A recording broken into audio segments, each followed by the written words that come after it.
Welcome to episode 30 of the NORMLESS podcast. I'm Dom Tomato. My full name is Dominic Di Tommaso, and I do parkour.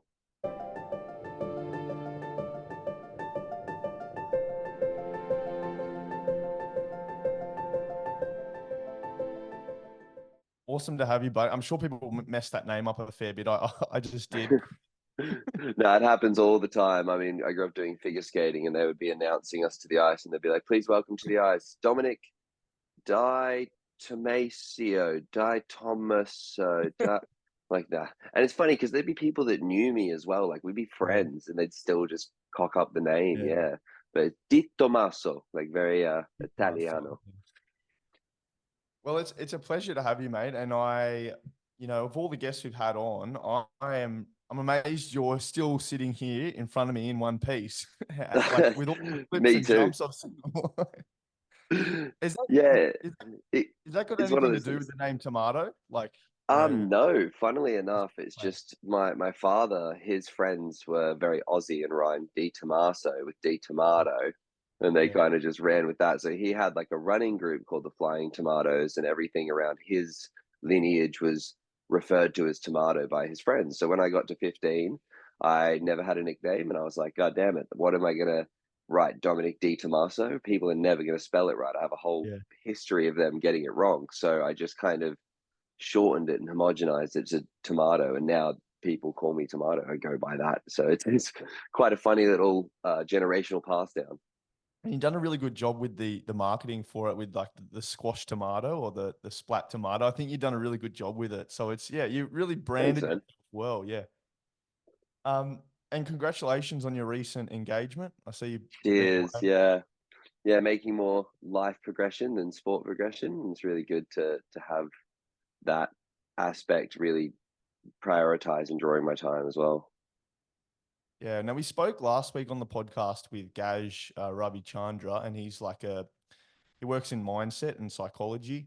And he was talking about how when you do things that you're passionate about, it doesn't actually sap your energy. You can go for long periods of time, and you garner energy when you're doing the things you love. So do you find you get exhausted with all of the parkour you're doing at the moment, or is that time away with your engagement and your honeymoon, being a nice time to relax and recharge your batteries? Um, I find because parkour is so exhausting as a sport, I will absolutely get like really tired Yeah. and thinned out from just going out and doing big days of shooting or going out and trying to like film and then come home and make the production side of it in the back end and do all the editing. I could be up all hours of the night.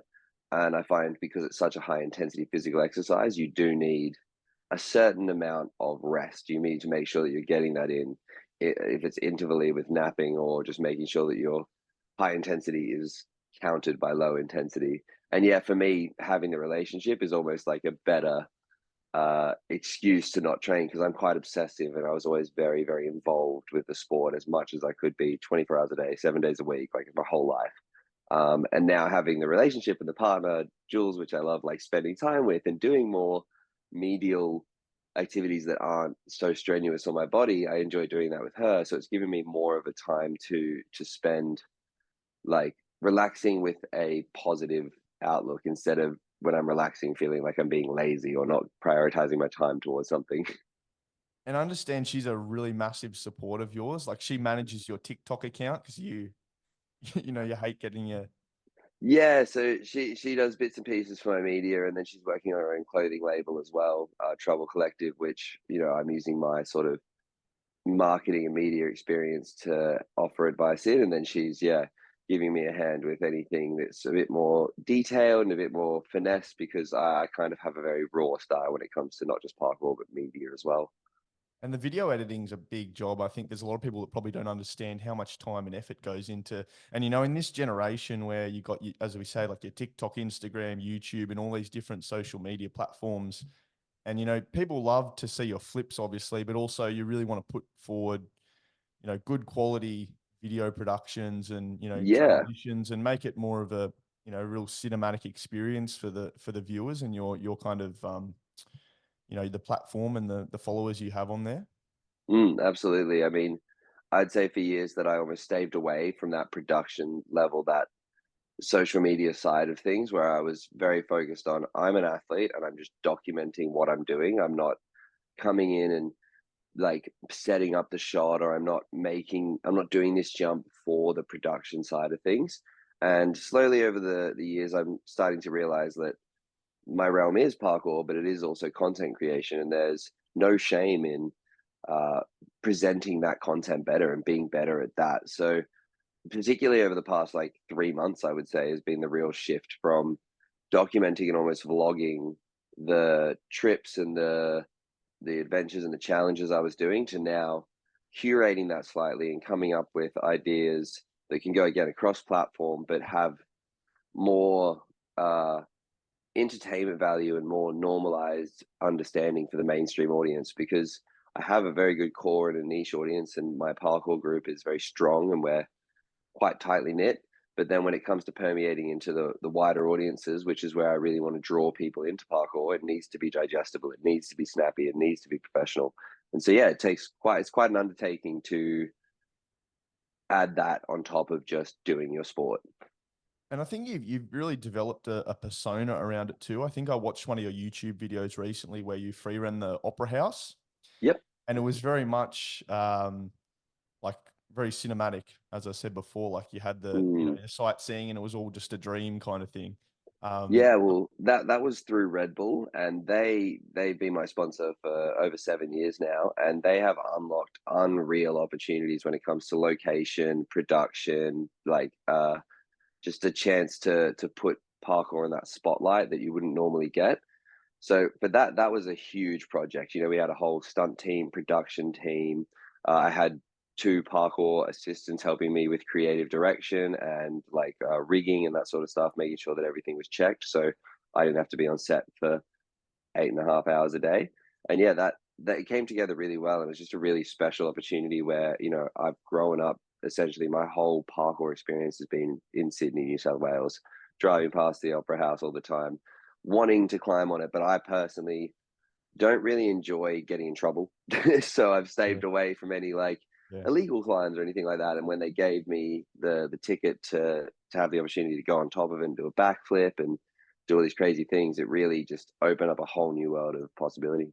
Partner now that you're engaged to, Yep. obviously a massive support of yours. We spoke a little bit about your mother as well before we came on air, and very Hmm. thankful for her for organising this today and getting you on board. But there must be times when those really special people in your life get really anxious. You know, when you're up there, I can see your knuckles there, and they're all kind of cut up from all the.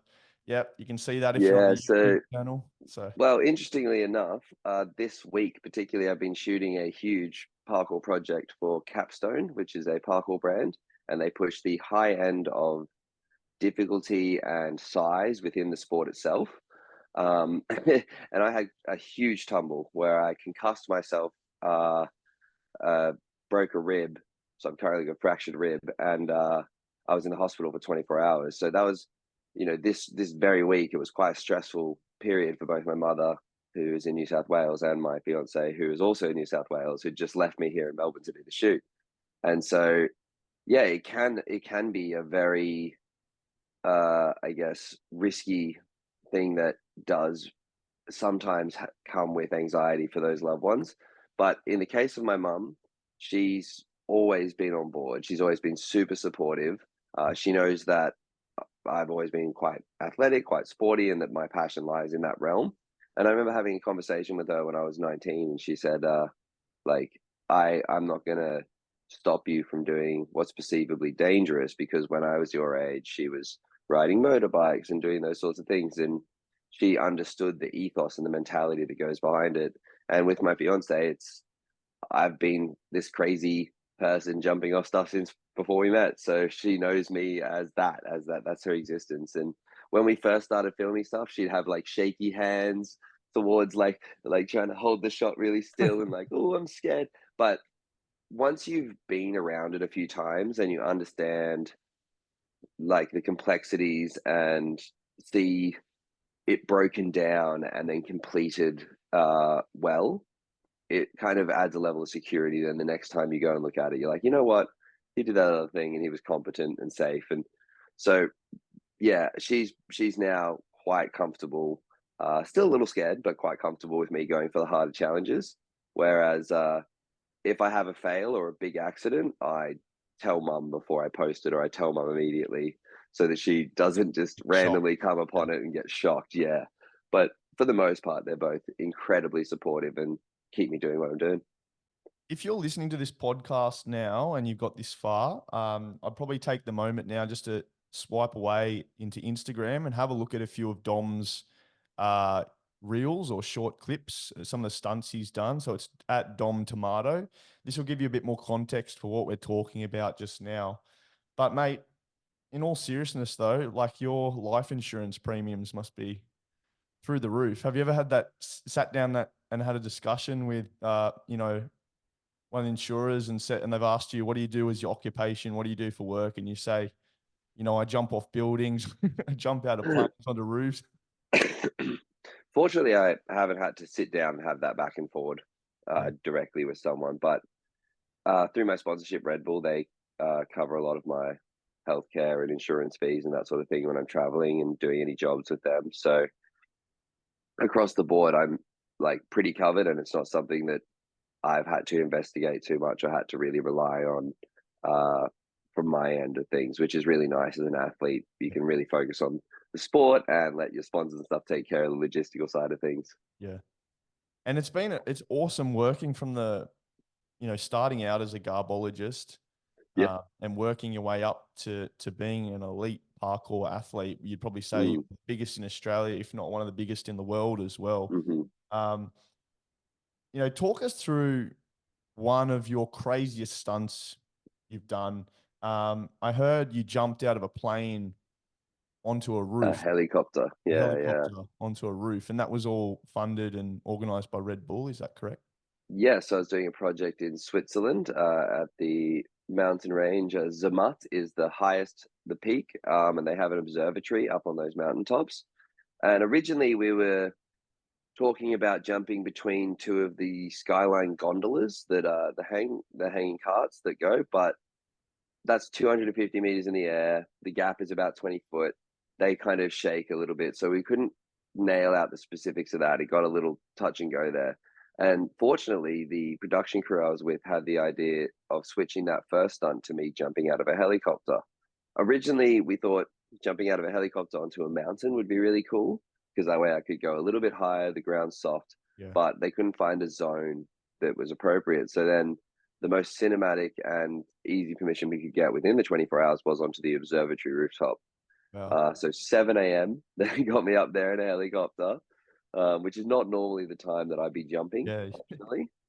Usually my body likes a few more hours to wake up, but I wasn't going to miss this opportunity. So we went up, did a few fly passes, making sure everything was okay.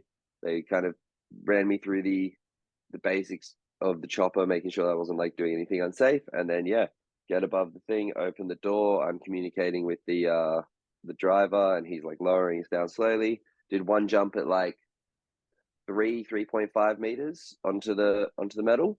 And then we did one more take where they picked me up on the mountain, and then I went up to 4.5 meters onto the metal.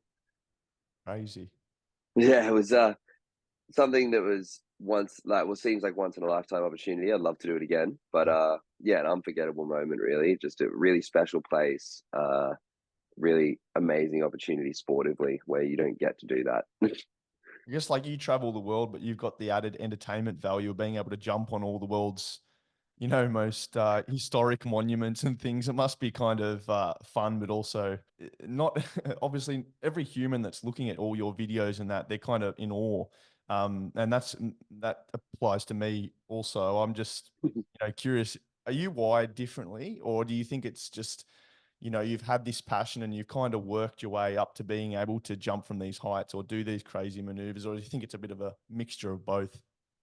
I'd probably say it's a bit of a mixture of both. I definitely think that I'm wired differently to the average like person. I just see the world as a giant playground, and but that's something I share a commonality with lots of other parkour athletes. We do have this kind of childlike mindset when it comes to our interactions with the everyday world.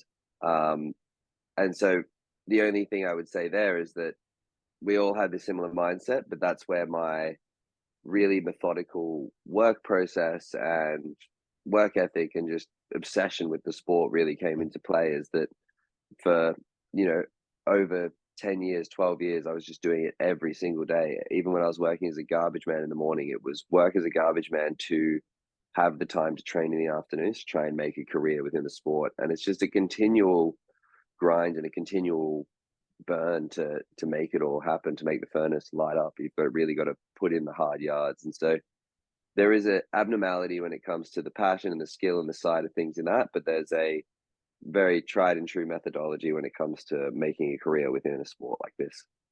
You've been doing this for years now, and you've been grinding with the social media, daily posts, Hmm. you know, and all these flips and maneuvers you've been doing. I think one that sticks out for me, you know, a handful of years ago, I remember I was just scrolling the net and I saw at Woolloomooloo when you were doing those flips onto the pillars, I think, and that was when I Yep. first kind of noticed you, and I didn't Oh, really there you go. understand, but that was years ago, and it was only until I, you know, linked up again with your mother that I realized, you know, that that was Dom. And so, do Yeah. you have a really fond memory of that kind of moment when things started to kind of project towards the Yeah. fame like you have now? Yeah, I'd say that that jump that you're talking about is actually one of the catalysts Yeah, during kind of my emergence onto the wider social media scene. That was a huge catalyst and a huge impression point for a lot of people, where they know the spot. It's iconic. It's a very difficult move. I actually, with that move specifically, went back and tried it 11 times over the course of 2 days to get it, yeah, which is something I normally wouldn't do for most moves. I'm like a three attempts, didn't work, walk away. In an ideal world, I do it once and it's fine. I'm just done. So that was like personally quite a battle, and to have that be one of the most like recognized things in my career at that point, and really trajected me on social media in a positive way, is something I'll always have find quite an endearing memory. And it's been just a few moments like that that have really made the difference. Even though you're consistently grinding, you're consistently pushing stuff out, there's always just one thing that will be the antithesis for that year or that few months that will really set you aside from the rest of the people posting on the internet. yeah. It's one of those like eureka moments where every now and then you'll get something which will, you know, resonate with a lot of people and take off. And it's I tell you what, even if you were just posting the raw clips and that kind of thing, your acrobatics and the maneuvers you perform are just insane, you know. So I don't think, even Thanks, if man. there wasn't that acting or that, you know, that persona that you're putting on for the camera and that kind of thing, but in your early years, there were signs that you had that physical, you know, athleticism, and you did a lot of ballet and also figure skating. Maybe talk us through Yes. those earlier years and where you were kind of at with regards to those, you know, those co-curricular activities and sports you're involved in. Yes. I mean, I was doing sports since before I can remember. Like one of my earliest memories is doing a rollerblading race down like a main street.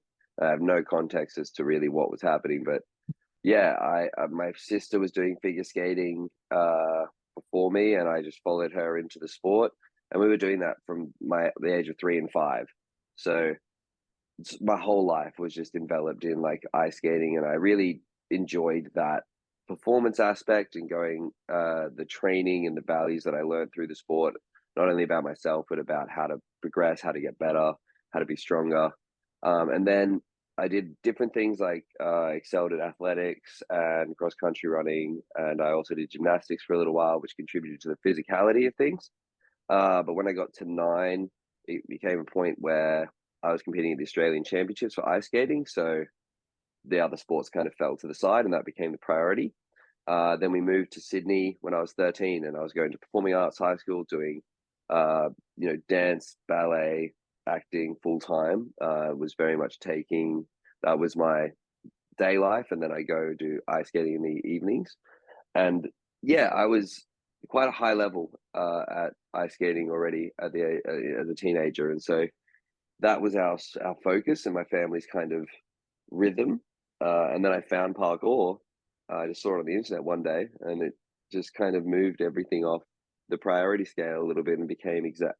Felt like I was put here to do that Yeah. in the most puritanical way I can put it. Is like this is the thing I'm meant to be doing, and everything else was kind of building blocks to that. But it gave me such good fundamentals coming from professional sport and going to a high level at a younger age. Really, yeah, gave me the workings and understandings of what it takes to be a professional athlete as an adult. It was kind of that transition moment where figure skating was like what you fell into in your younger years, but parkour Mhm. was actually what you wanted to do.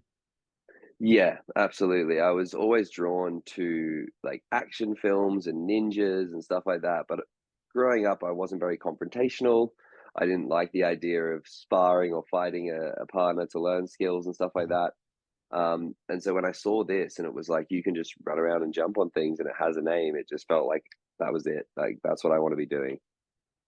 And so was there anyone that really picked up on it before you or said you'd be good at this, or was it just purely through your own research and, scanning the web and that kind of thing and seeing others doing? Yeah, I mean, I didn't really meet anybody else that was doing it prior to me starting for about a year and a half, 2 years. Yeah. I was very much just getting friends who I did ice skating with or friends from school. And I was like, come try this thing. It's super Yeah. cool. And just enthusiastically involving like a smaller community of just friends and people who are willing to try a backflip. Because I think at 15, pretty much every male is like, I would love to be able to do a backflip. Like, Yeah. even if it's not something they're chasing, it's a skill that all of us kind of find endearing and fascinating at that time. So, yeah, I would start training with these guys, and then eventually we started going to a gymnastics center, and that's where I met people from the Sydney parkour community who had been previously training longer than I had, and their understanding for what the sport was a little bit more developed and curated to what the culture and the community values are, as Yeah. opposed to me being like parkour is backflips off stuff and just doing that for the first year, getting really good at backflips for no reason, or not no reason, but like without really knowing. I was just copying what I saw online. You're on a podcast, I think, in 2021, where you were talking a bit about tall poppy syndrome and growing up in Australia and how, it can be when you're doing something that's a little bit outside the norm, or, people may, struggle to digest and understand why you're doing things. And I was also listening to a podcast recently, Modern Wisdom, and they were talking a bit about how there's this point in anyone's kind of career or life when they're doing something, they're aspiring towards something and working towards something, that they have this period of loneliness where they have their original set of friends. And as they're transitioning into what they're doing, um, before they're, garnered their new set of friends, they have this period of loneliness or isolation. Did you find you had that period of kind of loneliness when you were transitioning into parkour? Because if you say came and grabbed me and asked me to do some stunts with you, I'd be like, man, I'll hold the phone for you, but I can't do much more than that. So I imagine there was a lot of people that were, either scared of hurting themselves and injuring themselves, or not, looking strange in public or Yeah, yeah. stacking it. No, but I mean, I honestly, I never felt that kind of loneliness with the Switch. If anything, finding like-minded individuals who were interested in doing the same thing as me was actually more welcoming than school had been, or more welcoming than uh, like other sports had been. There's been so much interpersonal drama with ice skating and all these other traditional sports that when I found parkour, I really felt accepted, and I Right. was less worried about fitting in than I'd ever been. So it became more of a natural Yeah. like place for me to be myself. And the people within the sport generally are learning the same practices and morals around problem solving, overcoming obstacles, and all these other kind of wider life messages that permeate directly from the sport to how you see Yeah. things. And yeah, the community is actually the reason. The people involved are the reason that I kind of stayed with the sport and grew to such a stage, is because I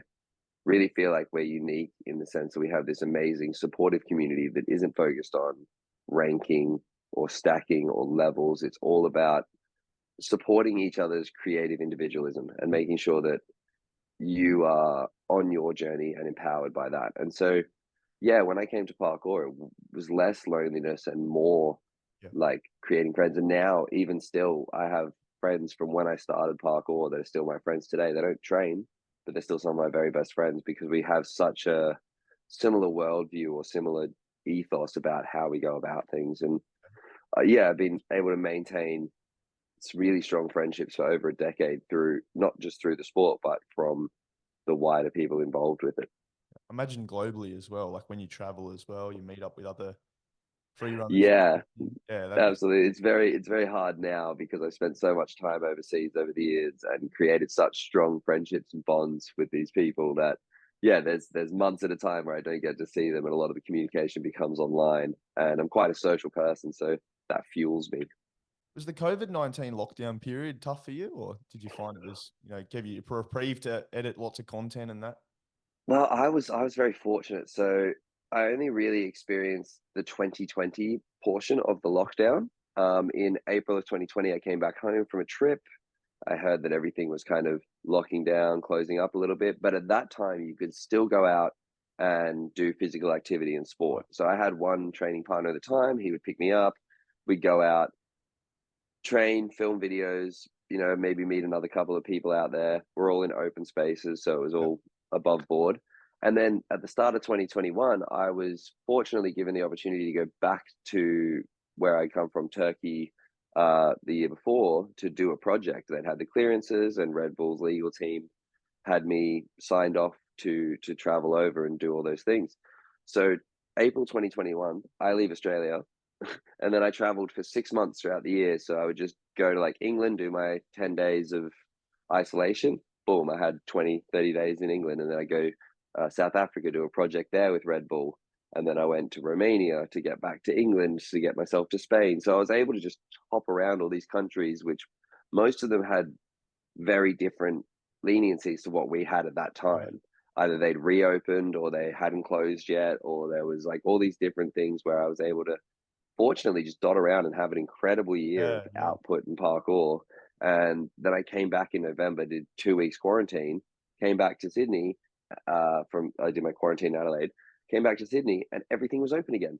So I I was like seeing people like, oh, I haven't seen you in like 6 months. They're like, yeah, we haven't seen anyone in 6 months. It's like, oh, that's quite interesting because yeah, I just didn't experience that peak lockdown that a lot of like even my fiance said during that time she got very lonely. It was quite a hard, difficult time, and I was just partying overseas, having the time of my life personally.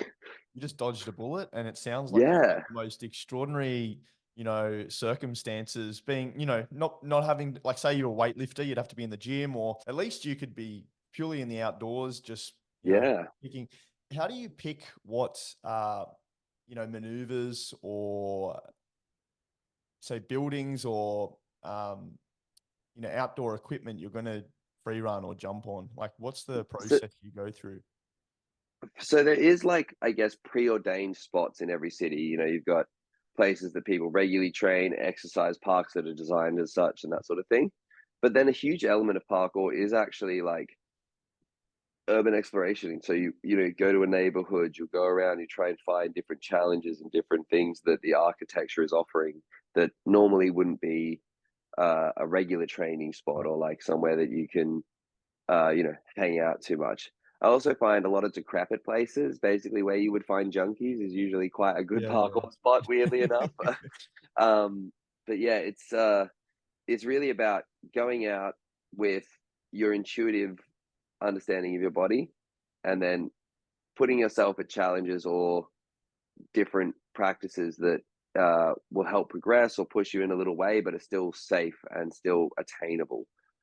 There's always going to be a margin of error that you're going to be playing with. You're always playing with fire to a certain extent when you do big, crazy challenges.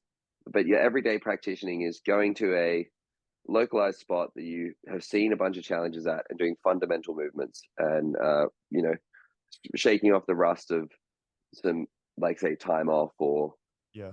maybe prior training, you didn't have a good day with this move. So you work on that move and that sort of thing. And it's slowly building your tent out so that you have an intuitive understanding of your body and the level of your movement.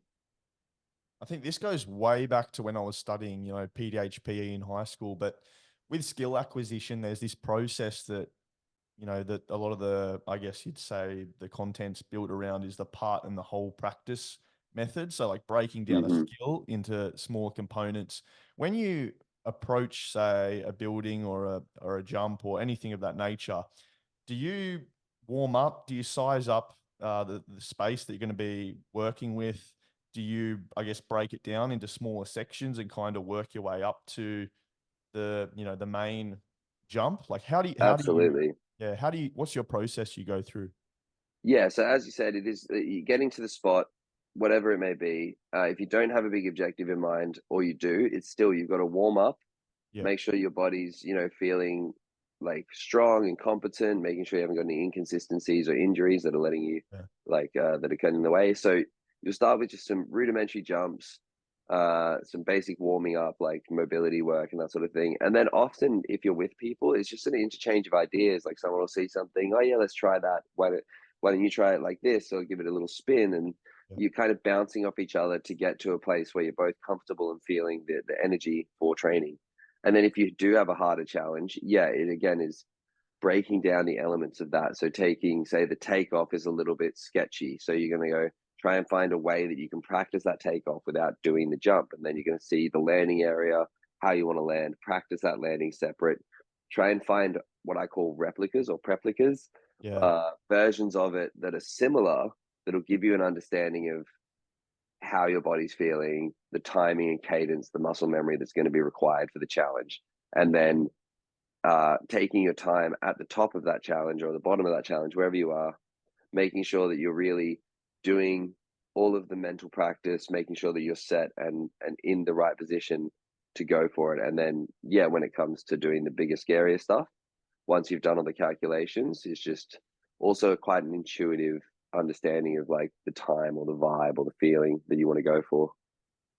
Yeah, is there any kind of preparation? Like I've seen you lay out sand when you do some of those bigger jumps as well. Like is that, or do you, is there any other like preparation aside from your physiological, like warming up and that kind of thing, like using equipment? When you started out, were you using things like mattresses or no? No, so the idea of the parkour is that you don't need anything except a pair of shoes to participate. You can go to gyms and there is like formulated classes now that can teach people the fundamental basics in a safe, soft environment. And a lot of people, like, I'll still go to a gymnastics gym to try new flips and try it onto a soft area. But when I was coming up, it was about doing things in a safe enough and small enough manner that I could control. So not going to those giant sizes early, a dropping off belly button height onto grass, learning how to roll on grass and soft surfaces before taking it to concrete. But it was always such an outdoor practice for me. One of the things I love about it is being out in the sun and just, being out in nature, or the city, if you want to Yeah. call that nature still, is just, yeah, something about that as opposed to a specified location that was designed for it and out of the nature, in this little gym or ice skating rink or Yeah. whatever it may be that you're stuck in. It's just not as enticing as going out and doing it outside. And so the freedom aspect of that was always a huge draw card, and why I very much focused on learning my skills for outdoors, not for soft surfaces. It seems like the lack of competition or professional opportunities within the sport, despite that, there is a really strong social connection amongst like people like yourself that are involved with parkour. Would I be right in saying that, you guys are really a tight knit community? Yeah, absolutely. Like even the highest end athletes or the biggest notoriety athletes will train with people who've been Right. starting for a week or doing it for a week. And we, as a global community, started our whole sport really when the internet was coming into play. So we've always been a global community as much as we've been a local community. It's less like skateboarding in that sense, where you had your little pockets and then they connected. More so, we were always connected, and then the pockets have kind of built themselves out from there. There's a lot of inspiration, especially in Australia, taken from UK and Europe and their style of parkour. And each country has something individual to offer because everyone has a different landscape, architecture, mindset. And it's a fascinating kind of ideas pool when it comes to that global community. Yeah. I know this is quite a morbid thought, but have you ever, when you're standing ready to take off, have you ever had thought, about death or anything? I know it's quite a Not not when I'm strong concept. practicing. I've definitely heard, like, I've definitely experienced, because over the years, a lot of people will say negative things in the comments, and social media, and that can be quite intrusive or quite blatant sometimes. And I've definitely had experiences where, that has flashed into my mind, but generally not at the challenge, just in general, where I'm Yeah. like, but I've learned over the years really not to absorb that side of social media. It's like I'm doing what I do, and I know that I love doing it, and I don't really consider when I'm at the top of something that there's even a possibility of death. You Right. know, there's a small margin of error where I may get hurt You're in a injured. way that's super manageable. Yeah, injured, but it's not something that I think if I considered there was like a death element to, I don't think I'd be practicing the sport. And it's definitely if I ever felt that feeling at the top of a jump or like the start of a jump, I wouldn't do that jump because that's where you don't want to be in the realm of It's basically all like perception, isn't it? So for yeah, me, risk someone assessment looking and at perception. and for me looking at something on Instagram coming from my point of view would be completely different to someone, obviously like yourself who's actually performed the jump. It's a lot of the I'd say hate or criticism on social media I think comes from that perspective. We were talking about that with Gage in the last episode, and we were saying, or I was saying that I think it's very much the individual's context and where their point of view is coming from. For yourself, Yeah, as you say, like if you've performed the jump before and you know you're capable of that, then it takes away a lot of that risk, and it probably also eases a lot of your nerves. To get you to correct. a point where you're not overly anxious, where your state anxiety is not excessive to the point where you're going to screw the jump up or the maneuver up. Yeah, it's really important to not be in that adrenal state and to not be Yeah. a kind of out of body experience when you're doing it. You actually want to be zen or in the flow state that they describe in a lot of like professional So sport. optimal arousal is kind of like the word they use, I think. Yeah, yeah, yeah. Well, it's the and that's that before when I was talking about being at the top and you riding that moment, that feeling, that Yeah. understanding or intuition around it. It is like that optimal arousal, making sure that you are completely zoned in. You're not too far this way. You're not too far shy or north. You really want to be in the zone, understanding and keeping the structure simple around it. Like I find I'm less of an adrenaline junkie or less of an adrenaline based like athlete than people think. Like I like doing the big Yeah. scary things, but for me, feeling the sense of control and feeling the sense of like solidarity when I'm Yeah. doing the Yeah. moves is more important to me. Is like I'd rather be able to do it off the cuff than have to really work myself up and get Yeah. Yeah. anxious in a state to do that. Does it ever feel autonomous? Are you always challenging yourself to a point where, things can get a little bit hairy or you're still learning new maneuvers? I think that's probably probably gonna say that that's the challenge of it all. But I imagine there's some other easier movements There that you is perform. Yeah. there was a shift. I remember, I think for me, it was about year 14 or 15 of training where there was a clear shift where it stopped being, will this work? And it's like, if I do this right, it will work. Like it Right. became much more of a digestible product. And I'm always still pushing myself. As I said, this week I had an accident, really just pushing my level to the absolute limit. Fortunately, it didn't come clean of it, but like no matter what you do within the sport, how you choose to practitioner it is really up to the individual. So I would say I take more risk than the average athlete, and that's been one of my calling cards and why I've become so successful. But that's never been the motivation. It's just how I'm wired. Bringing it back to that question you said before, I uh, I think when it comes to pushing your own level, you can decide when you want to do it in parkour as opposed to a traditional sport where you've got game day, you've got a competition, that sort of thing. When you're doing these jumps and you're getting better and better at them, it probably becomes more of a not a if, but like how. So it's not like Yeah. I'm going to land it or whatever. It's just that how am I going to do this? How am I going to work this out? Would I be right in I saying that? mean, yeah, correct. You've got that autonomy that you spoke of earlier is like at a base level, and that's continuing to rise and expand and become like your normal. But then when you're in those questionable zones, the more you've experienced that over the years, the less it becomes the realm of unknown. And as you said, the how. And that's where I find personally that my like skills for parkour thrive is being quite methodical and logical, really like breaking down what it is, the amount of times I've done this, the practice I've put in, and being like, okay, put all of those pieces together. there's not really a realm in my head where it can go wrong. Like I was surprised when I fell this week, to be honest. It was not like Yeah. completely outside my realm of expectation. And that happens very rarely. Most of the time you're very within your realm and your margin of error that you come out well.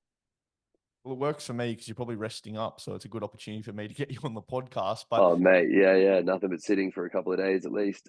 would you attribute your like low number of incidences or falls to that diligence, that due diligence that you do when you approach a new space?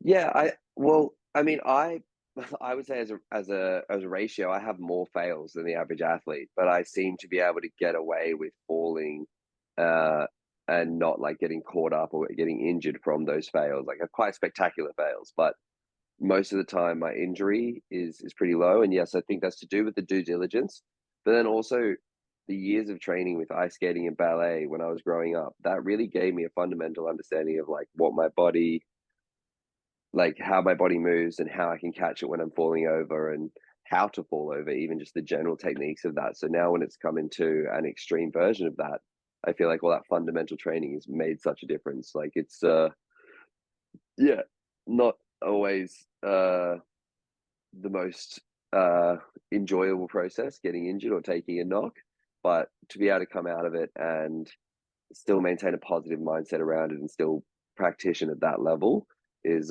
yeah, it is really just about a mindset more than anything else. I imagine you probably get more clicks on the stacks and the falls than any of the other. That's maybe why you've grown so much as well. Like you take more risk. If you get more stacks on camera, it's going to help you boost your.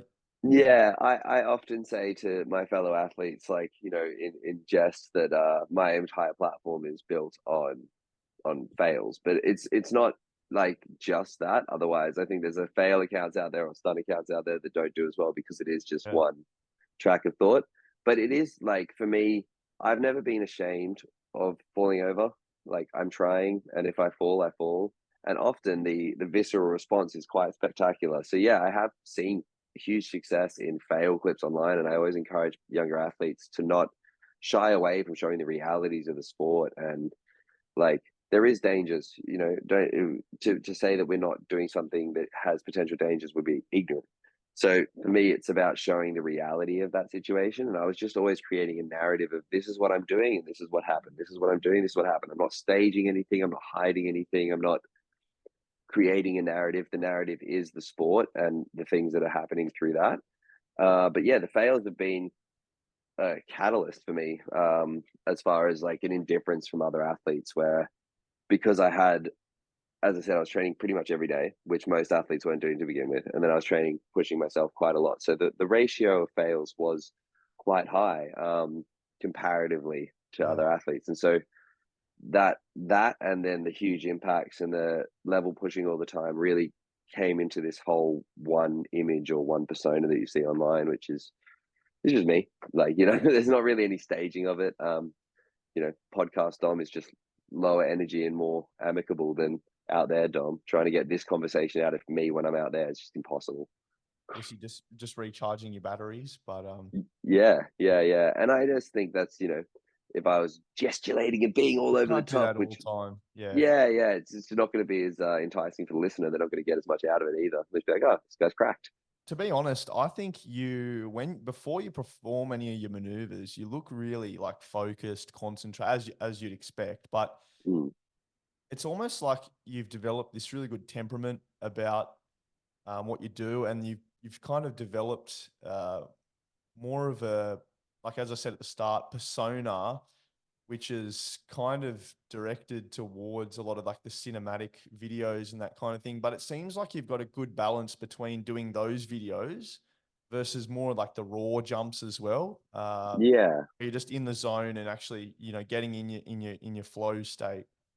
Yeah, I think it's really important to have that balance. Like if I was just practicing and performing and treating it just like work, I think I would enjoy it a lot less. I Yeah. actually find shoots a little bit more strenuous and like a little bit more less joyful than just going out and training with my friends, because that at the end of the day is the crux of the sport. That shared ideas, that progression, that experience that you feel is more to do with the training aspect and enjoying movement for what it is. And then when you go and you do these high end performances or even pushing the level, there is a little bit more weight and a little bit more expectation on yourself or from others or around. And so you've got to have this, create this balance between doing it because you love doing it and this passion, and then doing things that will be also beneficial financially or for your career in the long run and that sort of thing. But I would say I've never really been a strategist with it. I've just been obsessed with it. I love it. I love everyone involved in it. I love everything about it, and that is really what's led to the success. Is that constant desire and passion to be involved in the sport in any capacity. I think coming from the early days when you started out, I imagine you probably remember fondly your first couple of jumps or Hmm. times you went out. Like anything, I'm sure you've stacked a few times at the start there. How did you, work up the confidence to continue? And also, you must have developed some incredible kind of spatial awareness and awareness within your body just to know how things are meant to feel, how you're meant to land things, what's kind of outside your realm of capability. Talk us through, I guess, the early initial phases of getting started with parkour and Yeah. how the experiences have been now that you're, really more advanced and doing some crazy things that you probably never thought you'd be able to do. Mm. Well, at the start of parkour, at the start of training, it was very much taking inspiration from the internet and from others that I hadn't met in person. I was fortunate that I was a little bit more physically practiced than a lot of my peers. So the early stages of me getting a backflip, getting a front flip, being able to do a running jump, being able to jump as far or further than my peers, I had a lot of positive reinforcement at the start there. And then when I met the scene, they were really good at keeping me in check without making me feel bad, because I would say for parkour at the time, I had quite inflated ego, consider myself advanced, but there's not really an advance that doesn't really exist Yeah. in a way. So when I came to the scene and started doing classes, and within a couple of weeks I actually was doing instructor training and began that process of becoming a teacher very early on.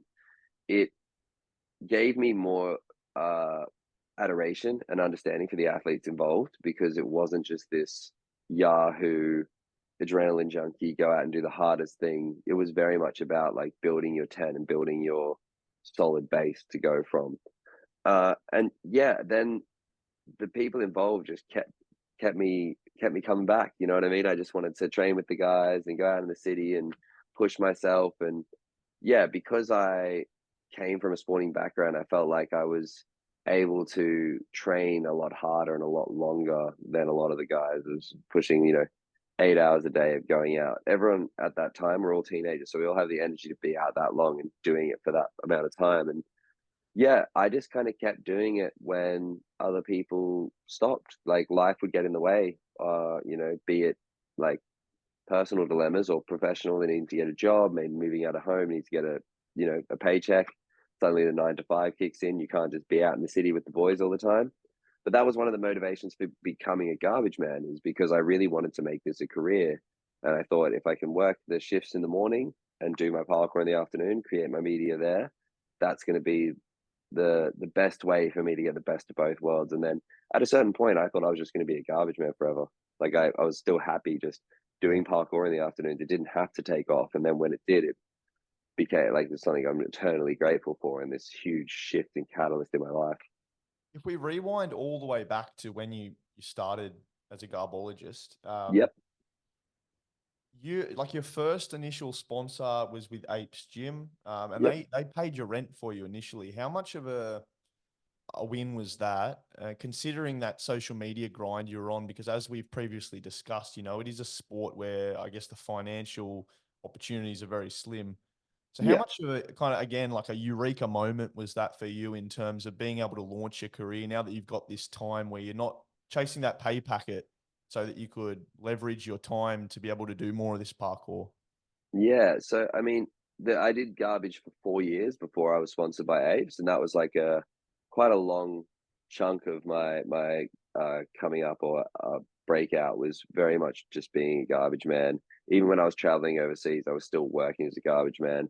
But then when Apes gave me that opportunity, it was a huge pay cut. Like I said, they were just paying basically my rent, and then I had $50 a week to kind of live off. And then anything that I wanted to earn on top of that, what I was trying to earn through parkour, be it performances, personal training, whatever it could at that stage to make it work. And I was still being flown overseas for different jobs interjectionally, which was really, really helpful. Like I did China, I think 3 times in that year. I was flown back and forward. And so that just kept, if I'm over there and they're paying for meals and stuff, it means I'm not paying directly for living costs. So it all works out. But it was, yeah, once that happened, it gave me the time that I needed to focus on actually bringing this career to fruition. I approached Apes and asked them if it was possible to work with a sponsorship, and I told them my goal at the time was to become a Red Bull sponsored athlete. And so then there was 2 or 3 years there where I was working really hard with Apes. I joined Team Farang, which is an international parkour team. And that was kind of the catalyst and brought it all to fruition in 2017, where I finally got that Red Bull sponsorship. And from there, it's been a whole dream of, yeah, unreal opportunity. And Yeah. my whole life has become parkour. And it's just, yeah, I'm super grateful and appreciative of that fact. And I'm just always doing everything I can to keep that my reality. It's been under about 2 decades that you've been doing this for. I think you started 17 years, yeah.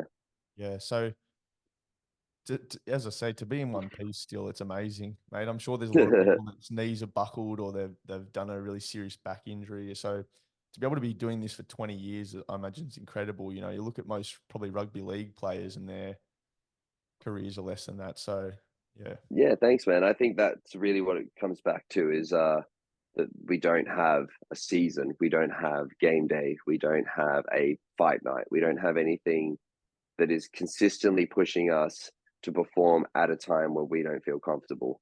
And so I've been able over the years to pull back if I need to, or push when I need to, or really run on how my body's feeling. And that way, the depletion of muscles or depletion of joints or anything has been less. Obviously, the risk is still there with every professional sport, but because you're not doing it when the umpire says go, you have a lot more freedom and a lot more time to really feel it out. And so David Bell was the founder of Parkour, and that was about Mm-hmm. 3 decades ago. So you were very much there when you're at the forefront, really, the coalface of when parkour kind of took off in Australia and across the world. So, Yeah. and I imagine in that period of time, I remember when social media was probably when I started on social media was probably about 6 years ago. And even then you could just Mm-hmm. post, a photo of you jumping or a shirtless pic or an apple or whatever it is, and it'd just blow up. You'd get thousands of likes. Yeah. And now it's really changed. Do you think you're also lucky in the respect that you got in early and you were able really to grow your profile and personal presence online? Absolutely. I mean, I think, yeah, I began social media like the day I started parkour. I Yeah. was founded on YouTube, so I started making YouTube videos, started getting on the forums before that was even like a huge takeoff for parkour. And then really when social media came in, I was always kind of begrudging about starting the new app or making the new profile or whatever, but I just did it because that's the landscape. I wanted to be a professional athlete. That was one of the avenues to pursue that through. And then yeah, it's just about treating those things like a job for me. That was the difference. Wasn't ever like, it wasn't ever on my Instagram to be like, oh, here's my lunch, here's me with friends. Like, no, this is a parkour profile. It's here for parkour and nothing else. Yeah. And just day in, day out trying to feed that in some way, and getting in early before the kind of huge emergence of Instagram and TikTok like taking over. I was very much set up in a way where all I had to do was continue posting those things. And as you said, they didn't always have to be the greatest things in the world early days, and they were still getting attention. And then, understanding that beast itself and learning the game a little bit has been a huge curve over the years where, Yeah. you're finding like you don't want to be doing, as I said, you don't want to be doing things or creating things for content pieces, but you also want to be capturing them in a way that is Yeah. going to sell online. So it's a balancing act in I that way. think, yeah, I think what you say there is definitely correct, and a lot of people would resonate with that. I think David Goggins has talked a little bit about it too, and I kind of share his sentiments a little bit. I hate being on social media, but you kind of need to do it. If you're doing a podcast, you're not on social media, you're not going to get your podcast out there. If same thing with him, all his motivational messages, he needs to be online sharing things, and so regardless of, and I know you don't like spending too much time online, but for what you're doing, there is no real professional opportunities aside from say like sponsorships, but a lot of which is done through media online and that kind of Yeah, thing. absolutely. And even if you're doing other avenues like opening a business or running classes or doing Yeah, all of these things today, social media is such a huge part of important. everything. Yeah. It's a great tool for promoting and getting yourself out there. I've been able to use it very personally in that way to, create sponsorships and jobs and that sort of thing. But as you said, even if you're doing a podcast, you need that to be on cross platform. You need to be bringing that back in. And so, how has parkour evolved in that respect? So, is there a push now to have more, structured, specific competitions in place? Is there competitions? I'm not too sure, but maybe you can tell us a little bit more about the developments in that space. So yeah, over the years, there's been a huge development of parkour competitions where originally it was very independently run. Yep. Gyms or little organizations would run it. Then we had some huge sponsors like Red Bull come in and create Red Bull Art of Motion, which was the pinnacle competition for years in the sport. And that really created a lot of professional avenues for athletes. Being one of the 16 athletes competing there generally meant that you were permeated into this wider community and going to more different events all across the world and having a career online and those sorts of things. And then we saw now the Federation of Gymnastics has started to have their hand in parkour, which half of the industry feels positively about, half feel negatively about. They're setting up their own competition, which is great because it pays athletes and it gets them representing their country in like a legitimate arena. Unfortunately, the competition courses are a little uh, Yeah. outdated, for lack of a better word. They're not quite the pinnacle peak performance of parkour that we want to see. Right. But then we have individually run competitions still. Those the companies that I mentioned earlier that were gyms or groups of sponsored athletes and stuff like that started competitions. So we have an interesting individual world circuit that isn't tight knit in the sense of you can go dot your way through here, and then like you can't go to the Federation Gymnastics competition, then the Air Whip Challenge, and then the other thing and become all in one. But we're seeing one competition in particular, Sports Parkour League, who's making huge headway in that arena. I'd say they're the most legitimate parkour competition in the scene, and they now have a qualifying series where they have 4 or 5 competitions throughout the year, or some based in America, some based in Europe, and ideally they'll get one down in Australasia that are like our World Series, and that's the closest thing we have to a circuit right now. And it's still building, it's still like coming along. And COVID was a huge knockback for a lot of those individually run events. Yep. So we're only really seeing a re-emergence from COVID now over these last few years. When you participate in these competitions, is it very much like surfing or rhythmic gymnastics in that there's like a point scoring system which is very subjective? How do they score these events?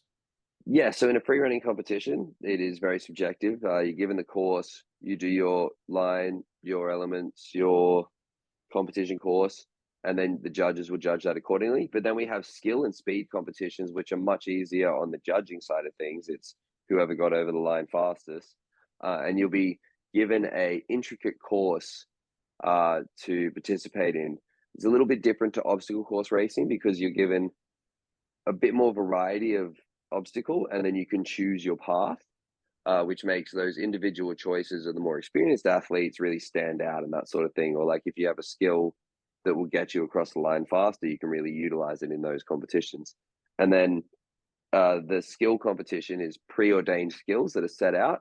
and then who can hit them in the least amount of attempts, or who can do the most skills out of the bunch in a certain amount of time. So it's very much curated and very like easy to say that wins, that doesn't count, that is good landing, that's a bad landing. So it's depending on the type of competition you do, it can really differentiate between like the judging components. Have you competed at any events? How did you go? Yeah, so I was competing for years. I've actually never won a parkour Oh, competition, really? which is I got very well known for falling on my ass in these competitions. 2016, 15, 16, 17, I was competing like 6 times a year and just falling over in front of thousands You of got people all signed the with time. Red Bull in 2017, didn't you? So Yeah, was that a period after the competing that you got picked up, or was that through more social media? Would you say the Red Bull it sponsor? was both. It was being at all these events and competing still means that you had to qualify and get yourself into that top bunch of athletes. So I was very seen at like the worldwide community events and that sort of thing. And then my social media presence was growing rapidly. So that was for them a huge selling point. I believe they were, obviously want to modernize their outlook and be able to take in sports that aren't just that traditional Olympic formula. And so they did a really good job at like utilizing that aspect of my profile and working together on my social media specifically. Like they would share lots of stuff on their profile and use the clips that I was producing to forward Red Bull. So it works in like a tandem way. Now, the training that when you're leading up to these competitions, the train, or even just the way you're training at the moment, is it very structured in nature? Kind of like periodization for football or rugby league, say, these team-based sports. Is it very structured in nature where you have a period of periodization throughout the training year, or is it very much just how you feel week to week, month to month? Yeah, the second option, it's very how you feel. Like you can implement structure. I'm, going when I'm training full time, going to the gym once or twice a day and doing mobility and activation exercises, less strength based stuff just to work on like my body physically, and then I'll be training like 3 or 4 times a week. But it's it's one of those things that because there's so many variant factors, people you're training with, uh, the weather, it very much isn't uh preordained and structured in that way. You're going out when you feel like you can, or you're just working with what you have at the time. It's not got like a coach telling you when to show up, or you got to be at the spot at 7:30, or no one's going to train. Like it doesn't work like that. In terms of like the specific methods for strength and conditioning for parkour, like I've seen Hmm. Pavel's Dragon Door, box.com, and there's different techniques. Maybe talk us through some of these different techniques that you have applied over the years.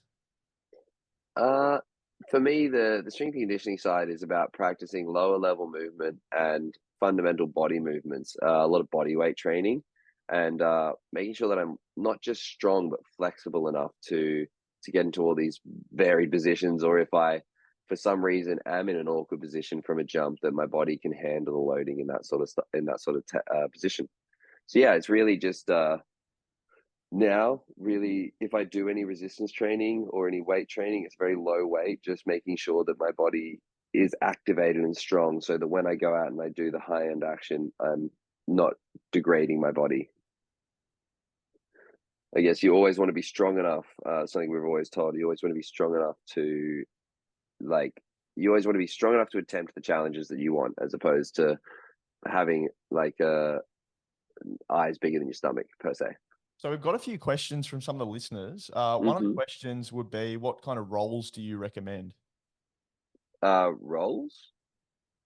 So when you're Yeah, like yeah. So we use parkour roll is like a modified version of a taekwondo roll, where there's a little bit more pressure and intention put on the first half of your roll, and softly placing yourself down into your shoulder. But yeah, we very much roll shoulder to hip, knee to the back, avoid the spine, avoid the head. Those are the two big ones. If you're going to practice rolls, looking under your arm and making sure that your head doesn't touch the ground, and making sure that you're not hitting any of the bony parts of your back, because they're always a little bit painful. And the last question we have is, how do you Kong vault walls and like Yeah. handstands. How did you work up to those maneuvers? So it's about breaking them down and deconstructing them. So for a Kong vault, it's a move where you have your hands on front of you on the wall, you press down with explosive power, and your feet pass through with bent knees where your hands were. So instead of going all the way through, you just want to start with your hands on the wall, jumping up and practicing placing 1 foot on the ledge or 2 feet on the ledge or where you feel comfortable, and just doing like almost donkey jumps where your hands are on the ledge and just picking up your tailbone as high as you can and getting that space between your shoulders and the block so that there's an area for you to come through. But yeah, it's really about breaking down the movement into parts, working on those parts individually, and then eventually putting them all together. It takes a lot longer than people think, especially when starting out. Your body hasn't got the coordination of years of practice, and so you really need to teach it the rhythm and the timing before you do it. All right, it's been awesome to have you on the podcast today, Dom. Yeah, Now, thanks so much for having me. where can our listeners find you on Instagram, Dom Tomato? But That's it. did you want to share? Same on YouTube, same on Twitter. Dom Tomato, pretty much across the board. You'll find me. YouTube is my passion this year. That's what I'm working on. So if you want to check me out on that, I would be overjoyed and really appreciate that. But yeah, any social media platform, Dom Tomato, you'll find me jumping on stuff. Is your Talking Trash podcast still, the Talking? We're currently on hiatus. We did a couple of years there, but we've just been struggling with the format a little bit and wanted to kind of bring something new and different. So we're reconfiguring it behind the scenes, and hopefully that'll come back out in the next 6 months. All right. Absolute pleasure, mate. Thanks for your time, and hope you Thank have you a so great day much. and you recover well. Cheers, will do. Good to talk See you, to you. buddy. Take it easy.